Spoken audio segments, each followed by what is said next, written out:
Hello, college algebra student. This video is for chapter 4.2, modeling with linear function. So there's two big class of problems here. One is when you are given the linear function and you use it to do a prediction or to solve a value. The other is to build the linear model and then use it for prediction. So in all cases, you're dealing with two changing quantities. One is the input and the other is the output.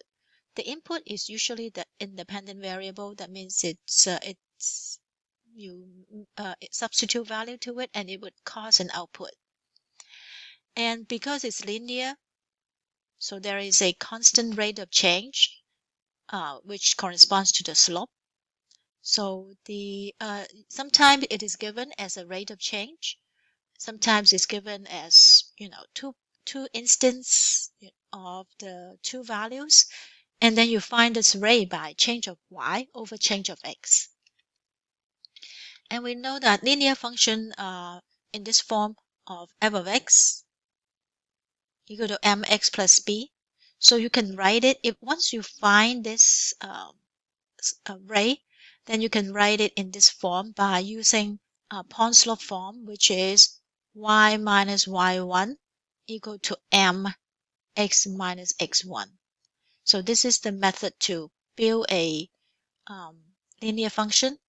Another one is to find out what b is, and then you can write it right away. So it's either this method, if you have two instances of the values of the two quantity, or you actually know the initial value when x is 0, so which is the y-intercept. So this is when x is 0. Oh, not the y-intercept. Yeah, the y-intercept. And then you can use the models to find another input or another output. So let's do some examples. The first example is when you can look at the question and you see, oh, I see a linear model. Now it is not in x and y. The output is d, I guess distance, and the input is r, and they write it as d of r. So this is the one where the linear function is given. You're using it to solve problems. So what is this function given us? This function gives us the distance and as a function of r, so which is the speed of the car. So when the cars travel at a certain speed, this is the stopping distance or the reaction distance. So if you travel at a particular speed and you step on the brake, then you will travel that much to stop. So like if you see an animal run across the street, you want to stop without hitting it. So how much would the car run still travel before this happened? So knowing the input and output, the input is the speed of the car, r, and the output is the reaction distance, a. Find the reaction distance when a car is traveling at 40 miles per hour. So you know that r units is mile per hour, and we have something that is mile per hour, so it must be r, right? And we find the reaction distance. That means we want to find d. So d is on this side. This is our output. So that means I'm plugging in here. So I will write as d40 is equal to 11 over 10 times 40 plus 1/2. So this you can do it manually. So it's 44 plus 1/2 for 44.5. What is the reaction distance? This distance will be in mile, right? No? Mile per hour? No. What is the reaction distance? I think is they didn't say in feet. Okay. In feet. So they usually would tell you what the unit for the input and output. So this is you will travel 44.5 feet if you're traveling at 40 miles per hour. What about when the car is traveling at 50 miles per hour? So that means I would do d of 50 to find the distance. So 11 over 10 times 50 plus 1/2. So this becomes 5. 11 times 5, 55. So 55.5 feet. What is the domain of this function? So domain is the input, which is r. So what can r be? So r is the traveling speed. So r could be greater than or equal to 0. Can it be forever? I guess, so far as the limited by the car. If the car is can travel up to 100 miles per hour or 200 miles per hour, so that would be a limit. But I guess it's primarily greater than 0 and limit by the limiting speed, the top speed of the car. Right now, what is something that a car can travel?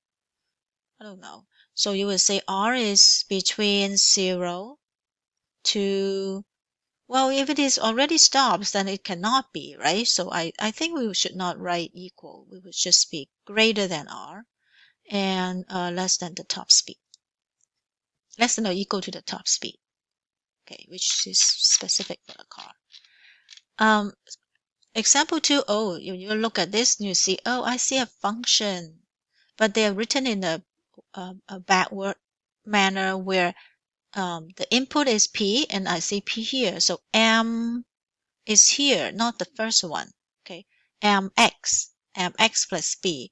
So you know that this is the array. So let's find out what P is. P is the number of printers shown per month. So a salesman's salary depends on how much he or she sell, and it's a printer, so printer salesman. So it would be selling printers. So this is what the salesman will get after selling P number of printer. So what is the earning per printer? And S is the salary, which is earning per printer. So if you see this is earning is Y. Y per number of printer is X.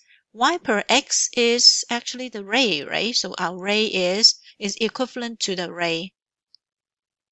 And in a linear function, the ray is M. So you would say the earning per printer is $38 per printer. Earning 38 per printer. So that's the unit of slope. Slope is whatever the Y value is, the unit of Y per 1 unit of X. What is the base salary? Base salary is when P is 0. So I mean you do not, base salary means you sell nothing, right? Sell nothing, that means S of 0. So that would be 510 plus 38 0. So that is 510. So if this person didn't sell anything, the salesman still get $510. What does S16 means? So S16 means what is the salary when the number of printer. So this would be the number of printer, right? This is P. So the salary if 16 printers were sold, right?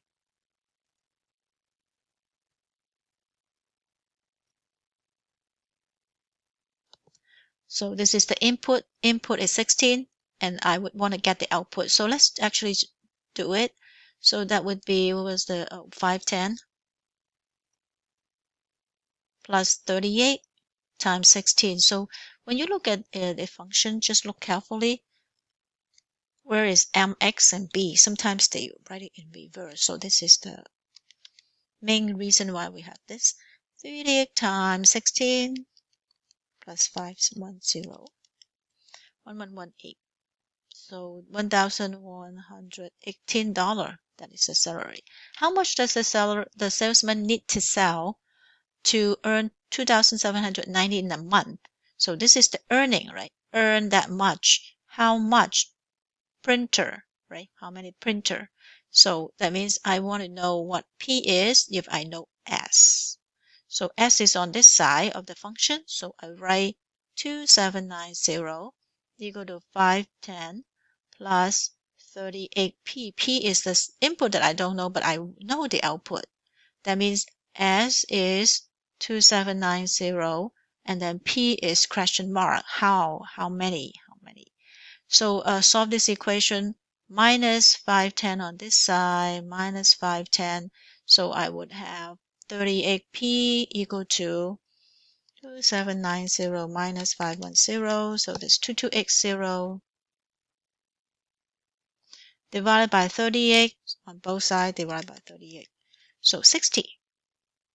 So need to sell 60 printer. So 60 is not dollar, it's the number of printers. Okay, so these two questions are, just making use of the given linear function. So the second one, or actually the third one, is this is example 3. Example 3 is when we start to actually have to write our own linear function. So let's review a little bit. To write a linear function, just like when you need to write a line, you need slope or rate of change. And then you also need either the initial value or 2 point. Right? So let's look at this. You can scan the question and say, oh, write a linear function. Oh, there's no function, so you have to write it. And so in all these, you would have to say, what is the input and what's the output? Is there a ray or something? So here, look at this is modeling population growth. So we say, oh, there is 2 things that's changing: year. Actually, look, year. At this year, the population is 5900. At another year, the population is 4700. So we have time changing and population is changing. So it's 2 things, right? Time and also population. Write a linear function that model population. That means P is the output as a function of, usually as a function of this is the input. So that means we would have 2 time, this 2 time, and we have 2 output, where T is the number of years since 2010. So we use 2010 as the base, and then we calculate T. So let's look at 210. At 210, T is equal to 0, and population is 5900. So we like to record this. And at 212 year, T would equal to 2, right? You look at how many years it is from 210. So you do 212 minus 210, that's 2. The population is 4700. So we have x1, y1, x2, y2 corresponds to x1, y1, x2, y2. So we can calculate, to write a linear function, we need m and an initial. What is the rate? Rate is y2 minus y1, 4700 minus 5900 over 2 minus 0. So that is a negative rate. 5900 minus 4700, that is 1200 over 2. So it's negative 600 per year. So every year the population drop by 600. Oh, I didn't finish the whole thing. So do I know the initial value? We have 2 points. We can do point slope, but I have an initial value, but t equal to 0 already, so I don't need to. So this is the initial value, right? Initial. So this is kind of like the y-intercept. So we can write the function right away. So P of t, population, right? P of t equal to m negative 600 t, that's mx plus our initial 5900. So that's how you write it out. This is the initial b, right? This is b, and the rate is m. Our anytime we write a linear function is mx plus b, so that's how it is. What is the slope and y-intercept? Slope is the rate of change, right? Rate of change of population per year. Y-intercept is the initial population. Okay. See, use it to predict the population as 2016. That means T would equal to 6, and you do P of 6. Plug it in, negative 600 times 6 plus 5900, and you can calculate it.